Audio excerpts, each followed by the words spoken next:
Buenos días a todos, mi nombre es Cecilia Chavarría y voy a hablar de sustancias industriales tóxicas. Esta clase de hoy la vamos a dividir en 4 partes. En la primera parte vamos a acercarnos un poco al tema, viendo algunas definiciones, aclarando algunos conceptos. Luego vamos a analizar la clasificación e identificación de riesgos que se usa actualmente para las sustancias químicas. A continuación vamos a comentar algunos accidentes de sustancias industriales tóxicas que han ocurrido a lo largo de la historia, algunos son bastante conocidos, y por último unas conclusiones generales respecto al tema. Bien, vamos a pasar entonces a la introducción. Bien, bueno, más que nada con esta imagen lo que se buscaba ilustrar un poco es cómo las sustancias químicas están presentes en nuestra vida, ¿no? Desde la producción de medicamentos y el desarrollo de fármacos, hasta la producción de plásticos, la producción de combustibles, la producción de papel que utilizamos siempre. O sea, muchas cosas de las que usamos en nuestra vida diaria provienen de la industria química, ¿sí? A su vez, el uso de productos químicos, si se usan en condiciones no controladas o el uso de determinados productos químicos que tienen alta toxicidad, pueden presentar un riesgo para la salud, para el medio ambiente y para la vida si no se utilizan adecuadamente. Y estas imágenes ilustran un poco esa situación, ¿no? Las sustancias tóxicas industriales, o la podemos ver como así sustancias industriales tóxicas, o TICs del inglés, pueden tener propiedades peligrosas. Vamos a profundizar un poco en cuáles son los peligros de las sustancias tóxicas. Algunas pueden ser explosivas, inflamables, corrosivas, tóxicas, etc. Y bueno, vamos a profundizar ahora un poco en cuáles son los peligros de las sustancias tóxicas. Para entrar en el tema, como les decía, algunas definiciones. Una sustancia industrial son las sustancias que se producen en grandes cantidades y son usadas por las industrias. Una sustancia tóxica es una sustancia que debido a sus propiedades químicas, físicas o biológicas presenta un riesgo potencial para la vida, la salud y el medio ambiente. Y una sustancia industrial tóxica sería otro tipo de sustancia que agrupa un poco estas dos definiciones y vamos a ver cómo podemos definir una sustancia industrial tóxica. Estos conceptos me parece que está interesante definirlos bien, porque son todo cosas que uno para la vida habitual le suena todo lo mismo, ¿no? Una sustancia industrial, una sustancia tóxica, industrial tóxica, y puede llegar a dar lugar a confusión. Entonces tenemos, por un lado, las sustancias industriales, aquellas que se utilizan en grandes cantidades por las industrias, las sustancias tóxicas, aquellas sustancias que debido a sus propiedades impactan sobre la salud y el medio ambiente, y las sustancias industriales tóxicas, para su definición, existen varios enfoques, ¿sí? Y nosotros vamos a ver acá en principio el de la Convención sobre las Armas Químicas, que en su artículo 2 define estas sustancias. Bien. Bueno, la Convención sobre las Armas Químicas, en su artículo 2, como decía, numeral 2, dice que por sustancia química tóxica se entiende toda sustancia química que por su acción química sobre los procesos vitales puede causar la muerte, la incapacidad temporal o lesiones permanentes en seres humanos y animales, ¿sí? Sin embargo, podemos seguir un poco más allá de estas definiciones y para definir que una sustancia es usada en la industria o una sustancia química industrial, la definición de sustancia química industrial refiere a aquellas sustancias químicas que se producen en una planta en cantidades superiores a 30 toneladas por año. O sea que esta definición de sustancia química industrial hace referencia a la cantidad que se produce de esa sustancia, ¿tá? Y tiene que producirse más de 30 toneladas por año. Por su parte, las sustancias industriales tóxicas son sustancias químicas, como veíamos anteriormente, que se producen en cantidades superiores a 30 toneladas por año en una planta, y además tienen un LCT50 por inhalación en mamíferos inferior a 100.000 miligramos por minuto por metro cúbico, ¿sí? El LCT50, estos son parámetros de la toxicología que indican, es como una dosis, ¿sí? Hace referencia a una dosis, a la dosis necesaria para matar a la mitad de los individuos expuestos, o el 50% de la población, ¿sí? O sea que vamos a hablar ahora entonces de sustancias industriales tóxicas que deben cumplir con estos dos criterios: ser producidas en una cantidad mayor a 30 toneladas por año y tener un LCT50 por inhalación inferior a 100.000 miligramos por minuto por metro cúbico. ¿Sí? Bien. Bueno, ¿cuáles son los peligros de las sustancias químicas a los cuales estamos expuestos? Podríamos estar expuestos. Hay peligros de todo tipo, ahora vamos a profundizar en esto. Pueden ser peligros de tipo físico, por ejemplo, una sustancia que sea explosiva, un gas comprimido a alta presión, un líquido inflamable o combustible. Por ejemplo, el etanol es un líquido inflamable que se está utilizando mucho ahora con el tema de la desinfección ante COVID, es un líquido que tiene riesgo de inflamación. Oxidantes, venenos, sustancias radiactivas, corrosivas, ¿sí? Y también las sustancias pueden tener peligros para la salud. Por ejemplo, ser asfixiantes, cancerígenos, como el benceno, por ejemplo, que se utiliza en la industria, irritantes, corrosivos y otros agentes tóxicos. ¿Sí? Vamos a profundizar un poco en esto. Bien. Porque ahora nos puede surgir la duda de cuáles serían las sustancias tóxicas. Entendimos un poco cuál es la definición, vimos cuál era la definición de sustancias tóxicas, sin embargo nos puede quedar la duda de cuáles sustancias serían tóxicas. En base a esto, se ha determinado que hay 1164 sustancias que cumplen con el criterio de toxicidad que veíamos, ¿sí? De esas 1164 sustancias, si nosotros vamos a ver las que están en las guías de respuesta a emergencia, por ejemplo en la guía GRE 2020, hay 156 sustancias, o sea, que de esas 1164, esa lista baja a 156 sustancias. Y si a estas 156 sustancias le sumamos el criterio de su producción, que sean producidas anualmente en más de 30 toneladas, estas 156 sustancias se transforman en 98 sustancias tóxicas, ¿sí? Y acá, bueno, también nos puede surgir la inquietud de cómo son de peligrosas esas sustancias, cuán peligrosas son esas sustancias. Entonces, ahí faltaría evaluar un parámetro sobre su peligrosidad. Y esto justamente lo da el índice de peligrosidad o de riesgo, o Hazard Index, que vamos a ver a continuación ahora a qué se refiere este parámetro. Bien. Entonces, para poder clasificar una sustancia en cuanto a cuán peligrosa es o ver la peligrosidad de una sustancia química, podemos calcular el índice de peligrosidad o riesgo. ¿A qué se refiere esto? Esto es un índice que se calcula, es una cuenta que hay que hacer para calcularlo, y el Hazard Index, o índice de peligrosidad, toma en cuenta 4 factores, ¿sí? Les asigna un valor a cada uno de estos factores, y a partir de eso se hace una cuenta y se determina el índice, ¿sí? ¿Qué factores se consideran? Estos 4 que están acá. Se considera la toxicidad de la sustancia, el estado en el que se encuentra, estado físico, digamos, la distribución a nivel mundial, cómo es la distribución de esa sustancia, y cuántos productores hay también a nivel mundial de esta sustancia. A cada uno de estos factores se le asigna un valor entre 1 y 5, ¿sí? Entonces, se atribuye un valor según la sustancia en cuestión, y a partir de ahí se obtiene el índice. ¿Cuál es el valor máximo que se puede obtener de este valor?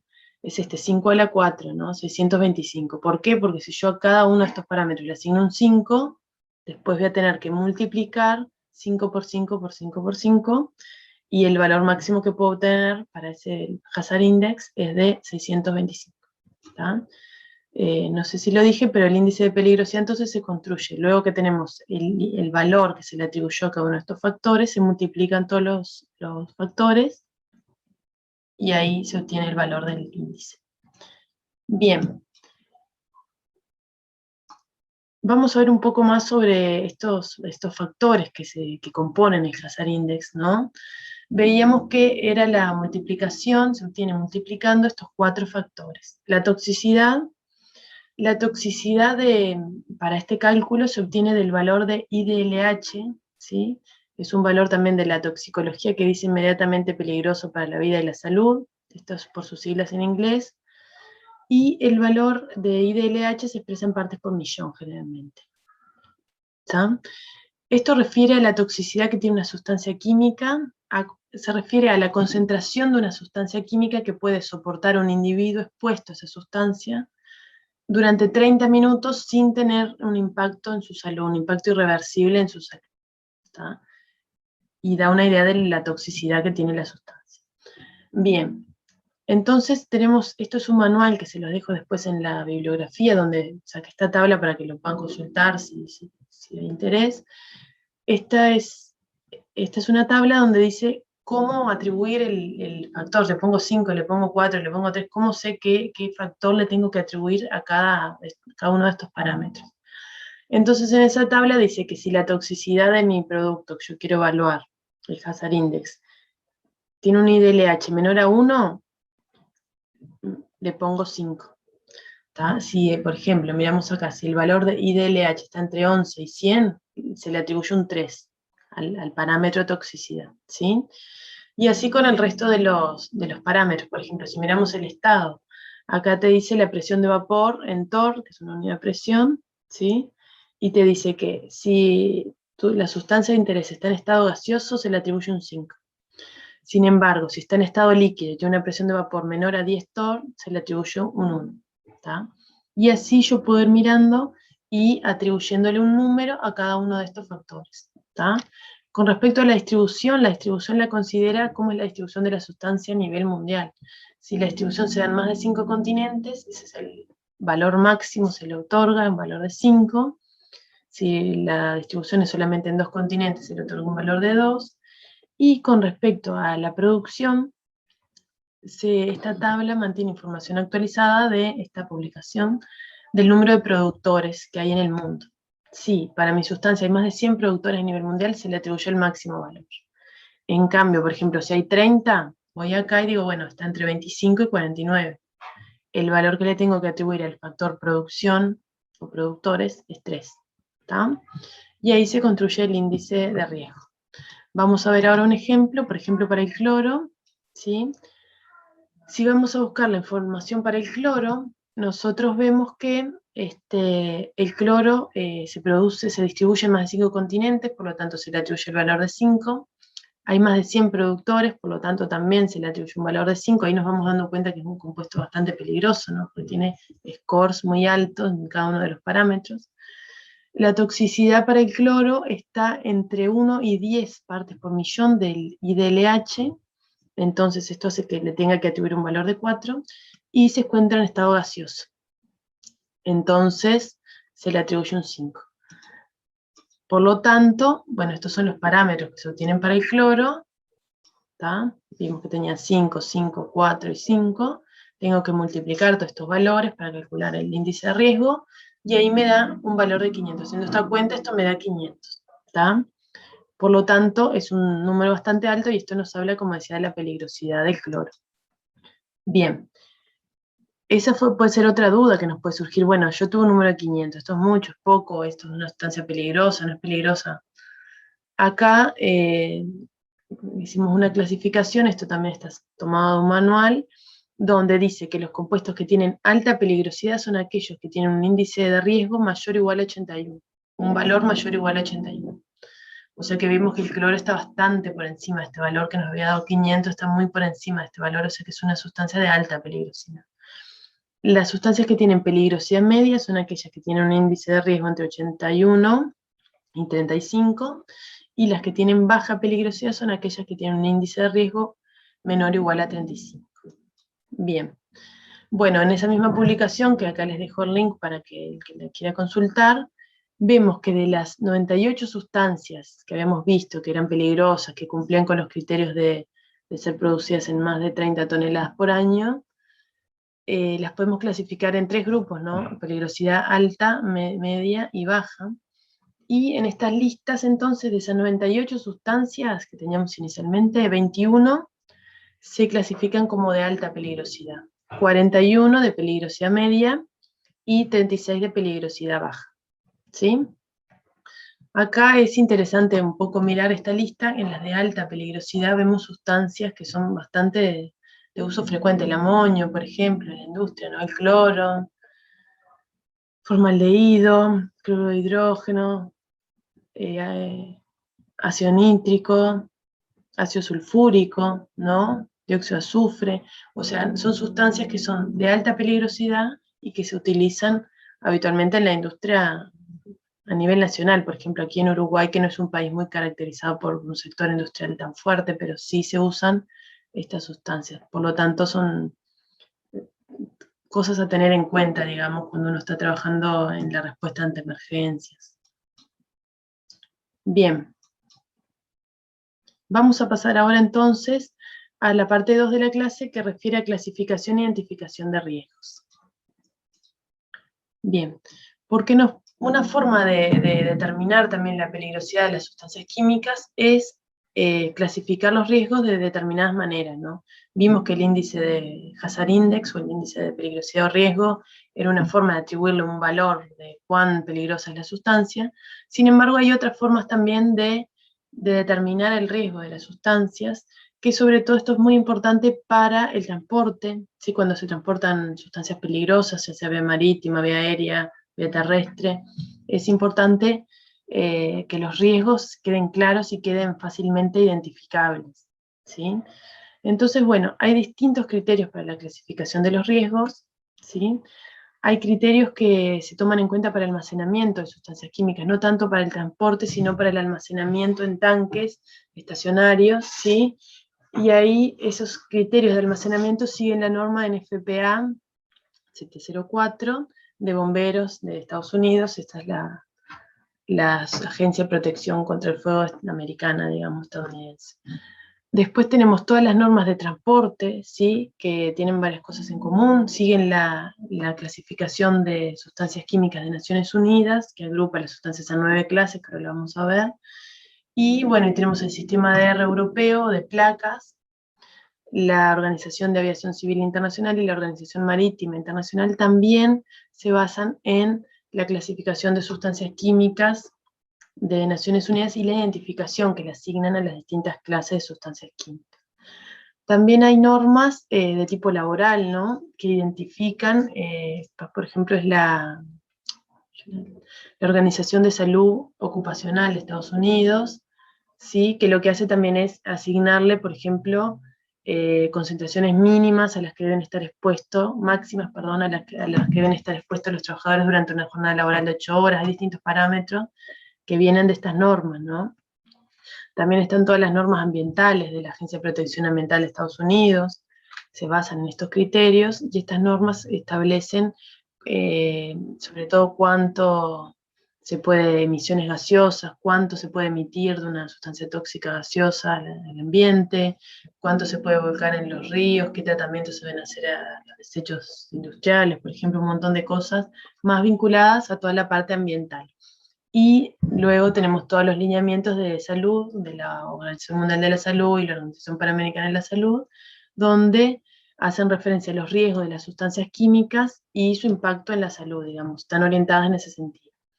Nosotros ahora vamos a ver un poco los criterios de clasificación desde el punto de vista del almacenamiento y del transporte.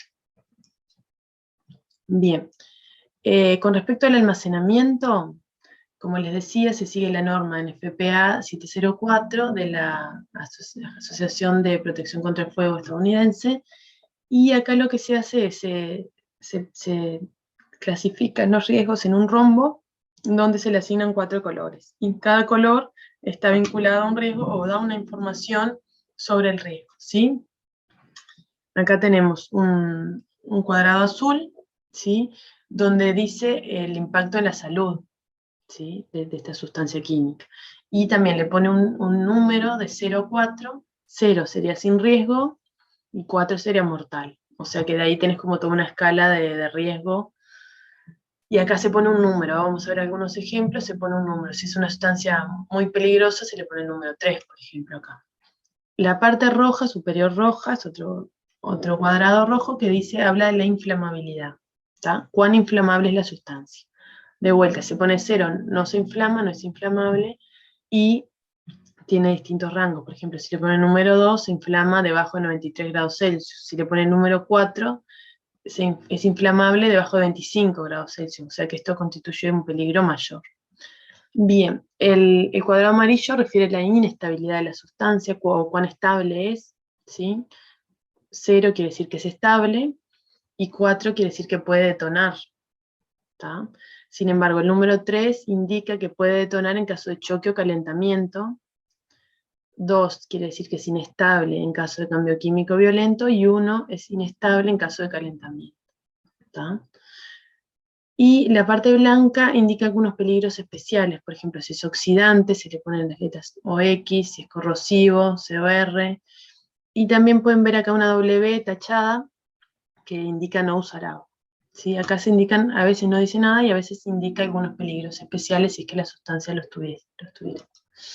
Bien, acá hay algunos ejemplos, por ejemplo, en estos tanques que transportan probablemente, no llego a ver acá si es combustible, pero bueno, ¿cómo se ve esto? Se pueden ver este tipo de placas y es como les decía, le asigna un número a cada uno de estos cuadrados. ¿Tá? Por ejemplo, esta es una sustancia 3 que se inflama debajo de 37, ¿sí? Que tiene un riesgo bajo para la salud, que es estable y que no se debería usar agua con esa sustancia. ¿Tá? Esa es la información que nos da esta placa.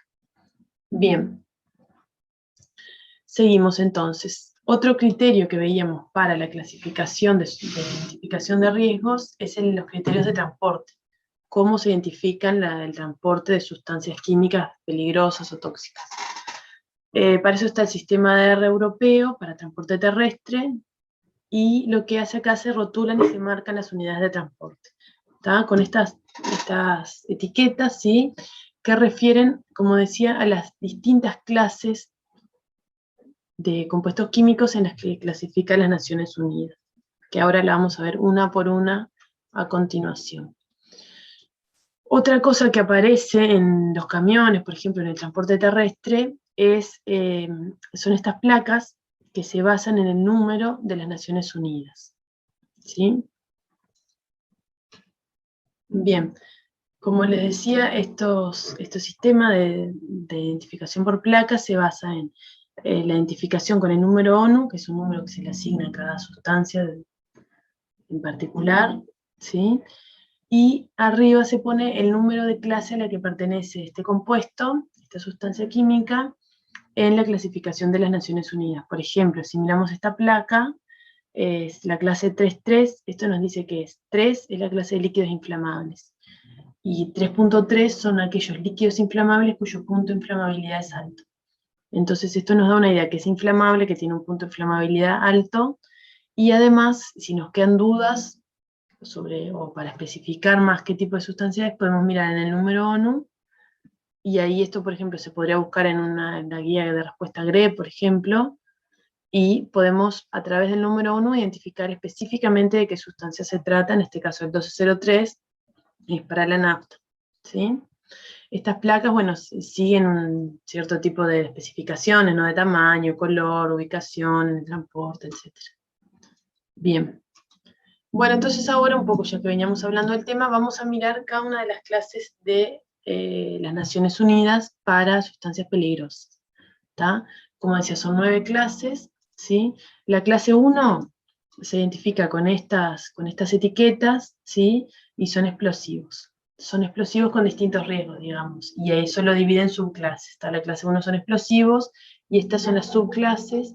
La 1.1 son explosivos con peligro de explosión masiva, la 1.2 explosivos con peligros de proyección, 1.3 explosivos con peligro predominante de incendio, y la 1.4, 1.5 y 1.6 son peligros explosivos sin ningún peligro significativo de estallido, la 1.4, explosivos muy insensibles, la 1.5, y explosivos insensibles sin riesgo de explosión en masa, la 1.6. ¿Sí? Bueno, los gases también, esto probablemente uno lo ha visto por ahí en el transporte de cilindros, de gases, que se ve habitualmente en la calle, ¿no? Se divide en 3 subclases: gases inflamables, gases no inflamables y gases tóxicos, ¿sí? Y cada una de estas clases se identifican de esta manera, ¿tá? O sea que si uno ve esta identificación en un camión, sabe que ahí lleva un gas tóxico, y son mezclas estables que reaccionan con materia orgánica y que pueden provocar la muerte. El desprendimiento de estos gases podría provocar la muerte. En la clase 3 tenemos los líquidos inflamables, como veíamos hoy en el ejemplo de la nafta, ¿sí? En el camión, y se clasifican según su punto de inflamabilidad. ¿Se acuerdan que la nafta era clase 3, 3.3, que era un líquido inflamable con un punto de inflamabilidad alto, ¿sí? Entre este rango de temperatura. Bien. En la clase 4 tenemos los sólidos inflamables, que también se dividen en 3 subclases: sólidos inflamables, y se representa así, sólidos de combustión espontánea, y sólidos peligrosos en contacto con el agua. La clase 5 también aparecen las sustancias comburentes y los peróxidos orgánicos, ¿sí? Bien, los peróxidos orgánicos tienen un enlace oxígeno-oxígeno y son bastante inestables, de ahí su riesgo alto. Después tenemos en la clase 6 las sustancias tóxicas e infecciosas. ¿Sí? Las sustancias tóxicas se refiere a aquellas que pueden contener microorganismos, las infecciosas, sí, se refiere a aquellas que pueden tener microorganismos o toxinas, ¿sí? Y las infecciosas también. Nosotros hemos visto, seguramente ahora con el tema COVID, se ve mucho este símbolo, ¿no? De las sustancias infecciosas. Se ve mucho también en el material de desecho hospitalario, en los hospitales, esos carritos rojos donde se descartan los residuos hospitalarios, están identificados con esta etiqueta. Bien, la clase 7 refiere a materiales radiactivos, ¿sí? Y la clase 8 a materiales corrosivos. Los ácidos, las bases son corrosivos, por ejemplo, que utilizamos habitualmente la soda cáustica, el hidróxido de sodio, es un producto corrosivo, que pueden generar vapores que son irritantes también. Y la clase 9, acá se agrupan todos los riesgos, se agrupan sustancias químicas que tienen un riesgo distinto al que se le atribuyen las otras clases. Por ejemplo, puede ser magnetismo, pueden ser otros riesgos que no están definidos en las clases anteriores, van acá y se identifican así. Bien, bueno, terminando entonces con las 9 clases, un poco que habíamos visto en la descripción de cada una de las 9 clases, vamos a pasar a ver las fichas de datos de seguridad. Las fichas de datos de seguridad aportan información adicional sobre el riesgo de una sustancia química. Generalmente, bueno, en una industria, cada producto que entra a la industria tiene su ficha de datos de seguridad, y también para el transporte. Por ejemplo, los transportistas tienen obligatoriamente que tener una ficha de datos de seguridad del producto que están transportando. Esto es muy importante para el caso de un incidente, un derrame, un accidente de tránsito, ¿no? Uno tal vez no logra identificar las placas, no logra identificar a qué clase de sustancia pertenecía lo que está en el derrame, pero tal vez puede acceder a una ficha de datos de seguridad y ahí tiene un montón de información sobre la sustancia. ¿Qué información deben contener estas fichas? Tienen un montón de ítems que deben cumplirlos, ¿sí? Entre ellos son algunos que dicen acá, que se los voy a leer. La identificación de la sustancia y de la empresa. La identificación de la sustancia se pone por el nombre químico, por el nombre común, por otros sinónimos, porque a veces pasa que difieren, ¿no? Hay un nombre químico y un nombre de uso tradicional o común para esa sustancia. El número CAS también, que es un número identificatorio de cada sustancia, que es característico de esa sustancia. Bueno, también la identificación de los peligros, ¿sí? Aparecen pueden aparecer las etiquetas de las clases de la ONU, o información, como veíamos en la NFPA, también puede estar en la ficha de datos de seguridad. Componentes, composición o información sobre los componentes de esa sustancia, si tiene más un componente o qué componentes tiene. Bueno, los primeros auxilios, cómo actuar ante un derrame con esa sustancia, cómo actuar ante un incendio, cómo actuar en caso de liberación accidental, ¿sí? Cómo contener ese derrame, cómo neutralizarlo, si se puede usar agua, si no se puede usar agua, cómo hay que actuar en cada caso. Instrucciones también, información sobre la manipulación y almacenamiento de las sustancias. Vieron que hay todo un tema de dónde poner una sustancia según sus propiedades químicas, cómo se puede almacenar y cómo no se puede almacenar. También hay controles de exposición, protección individual, ¿sí? Esto hace referencia un poco a la parte más toxicológica y a las medidas de equipos de protección personal que deben usarse para manipular esa sustancia. También información sobre las propias fisicoquímicas, estabilidad, información ecológica. Hay mucha información sobre si por ejemplo, el líquido de un derrame se puede volcar a un curso de agua o no, qué hacer con eso. Ahí está, esto sería consideraciones sobre la eliminación. Bueno, hay un montón de información que obligatoriamente deben estar en las fichas de datos de seguridad. En Internet hay muchas fichas de datos de seguridad de miles de productos, o sea que si uno tiene dudas también a veces sobre algún producto y está estudiando, quiere leer algo más, puede ir a buscar en Internet una ficha de datos de seguridad que sea confiable y ahí puede obtener mucha información. Por ejemplo, yo acá encontré esta para mostrarles cómo se ve, cómo es el formato de la ficha de hoja de datos de seguridad o ficha de datos de seguridad, es lo mismo. Acá está, por ejemplo, la hoja de seguridad del amoníaco. También tiene la misma información, es bastante uniforme la información que debe contener, como les decía. La identificación de la sustancia, la composición de los componentes, puede ser una mezcla que tiene distintos productos, qué componentes tiene, de vuelta el número CAS que identifica esa sustancia, identificación de los peligros, por ejemplo, para el amoníaco dice gas licuado a presión, corrosivo para los ojos, piel y sistema respiratorio, tóxico por inhalación.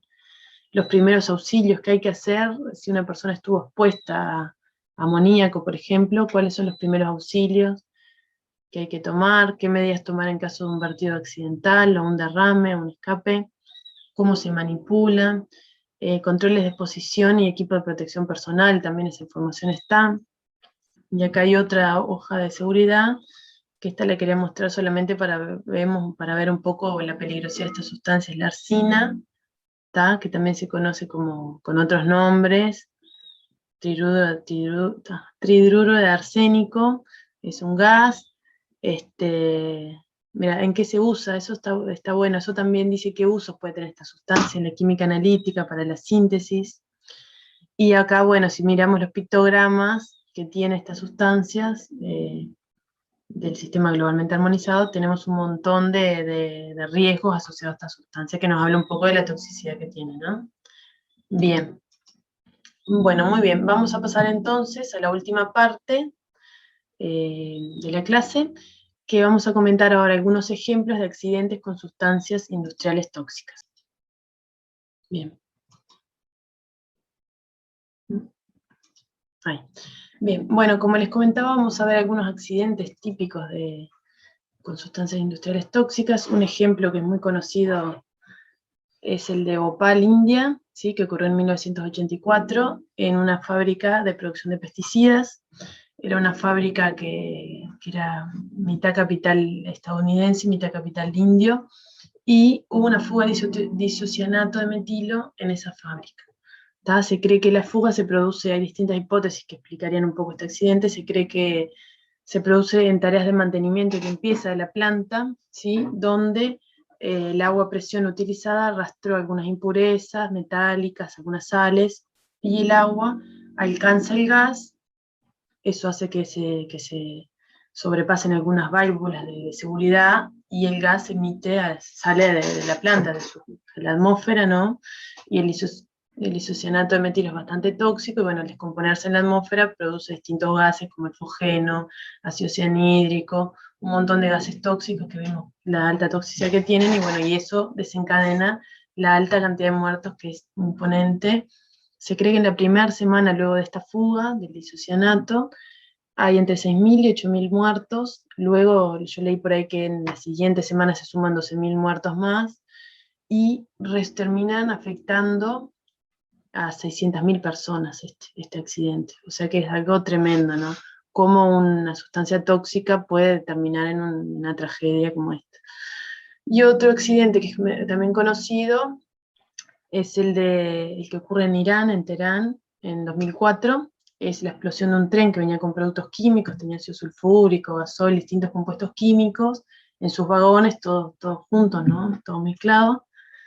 O sea, el mismo tren que transportaba distintos productos químicos, me refiero. Y bueno, y a consecuencia de un temblor que hubo, el tren descarrila, y bueno, hay derrames de productos químicos, y esto lleva a 300 muertos, de los cuales la mayoría eran bomberos, primeros respondedores que habían ido a atender el incidente. Bien, y otro accidente más reciente, que es impactante también, las fotos todos vimos, tal vez el año pasado, esto fue lo que ocurrió en Beirut, en el puerto de Beirut el año pasado, que circulaban varios videos, que era imponente la detonación que hubo, ¿no?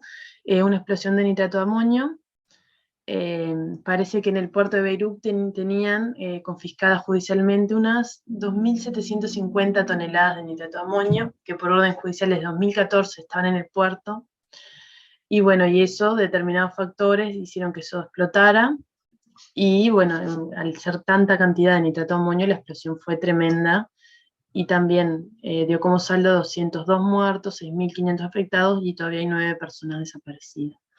Así que bueno, esto es un poco ilustrativo para tomar conciencia, ¿no? Y darnos cuenta de los riesgos que acarrean las sustancias químicas, ¿no? Y su manejo inadecuado, básicamente. Bien, bueno, entonces para terminar, vamos a hacer algunas conclusiones generales de lo que estuvimos hablando.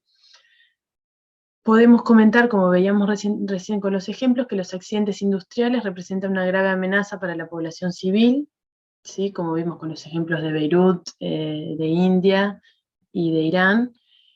Podrían además causar impactos negativos sobre la ecología y el medio ambiente, ¿no? Además de la amenaza para la salud y para la vida, la amenaza que constituye para la contaminación del agua, el suelo, el aire y la vida animal. El uso militar de tóxicos industriales es más bien improbable, sin embargo, el uso no convencional sería bien posible y fácil, ¿no? Son sustancias que se podrían acceder eventualmente. Por eso es necesario conocer dónde están disponibles las industrias, qué compuestos manejan, qué industrias tienen compuestos fosforados, qué industrias utilizan arsénico, cianuro, o dónde se producen pesticidas, por ejemplo. Tener una idea como el mapa industrial del Uruguay. Perdón, del país. Yo estaba pensando que en Uruguay hay unos documentos lindos que yo estuve leyendo, que se los puedo facilitar si alguien tiene interés, de cómo es la industria uruguaya, cómo está distribuida, qué volúmenes maneja, qué productos químicos maneja, que me pareció interesante conocer esa información a nivel local de cada país, ¿no? Y bueno, y también la importancia que cobran, dada la gravedad de la situación y los riesgos que implican el mal uso y el mal manejo de sustancias químicas, es importante los controles que se deben realizar en la industria, ¿no? De volúmenes de producción, de qué sustancias manejan.